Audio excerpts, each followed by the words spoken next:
Imagine special forces heading deep into the desert on a long-range raid in a bright pink Land Rover. Not a joke, not a meme, and definitely not some kind of creative paint job. This was a real combat vehicle used by Britain's SAS, so distinctive that it earned the nickname Pink Panther, or simply Pinkie. Today we're going to break down why the color pink could save lives, how an ordinary Land Rover was transformed into a desert predator, and why these machines became true legends. After the Second World War, Special Air Service retained its desert DNA. The unit specialized in long-range raids, deep reconnaissance, and autonomous operations far from supply bases.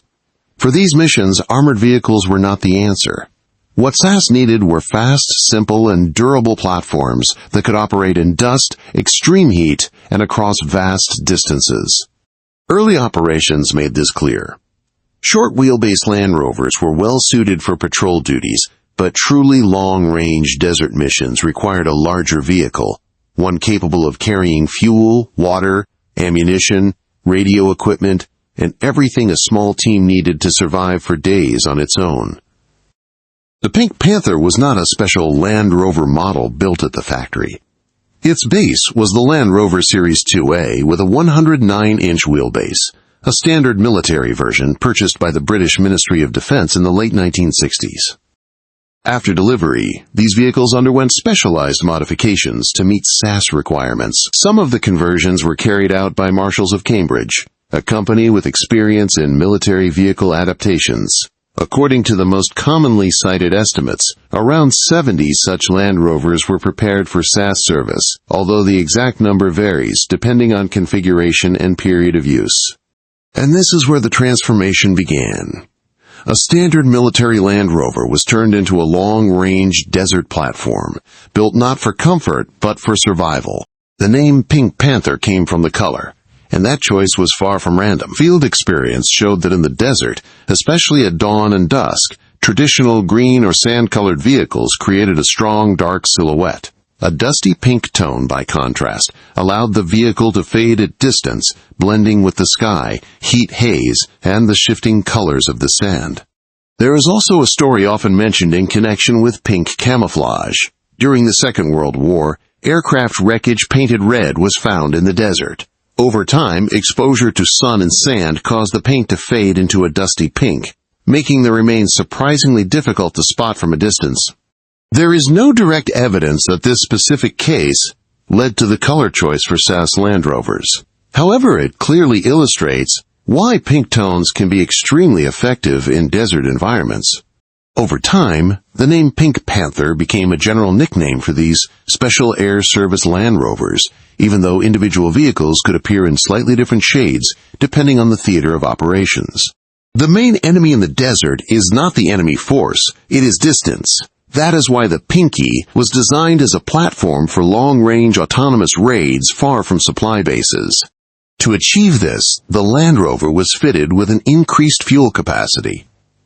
Open-source descriptions often mention multiple fuel tanks and jerry cans, with total capacity reaching roughly 100 gallons. This allowed crews to operate in the desert for many days without resupply. In some cases, fuel carried in jerry cans was not only intended for movement, but also as a last resort measure if the vehicle could not be evacuated.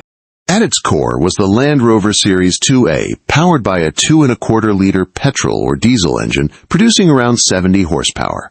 Maximum road speed was approximately 100 to 110 kilometers per hour, but speed was never the priority. Reliability and endurance were. Even the placement of the spare wheel was driven by practical experience. It was often mounted at the front, where it helped engine cooling during long movements in extreme heat. Permanent four-wheel drive with a low-range gearbox allowed steady movement across sand and rocky terrain. The suspension and critical components were adapted for continuous heavy loads. Everything unnecessary was removed. Doors and roof were often taken off. Comfort was reduced to a minimum, and priorities became visibility, ease of repair, and rapid exit from the vehicle. Despite the lack of armor, the Pinkie carried noticeable armament for raid operations. Vehicles were often fitted with general-purpose machine guns, while the crew's small arms were carried directly on the vehicle.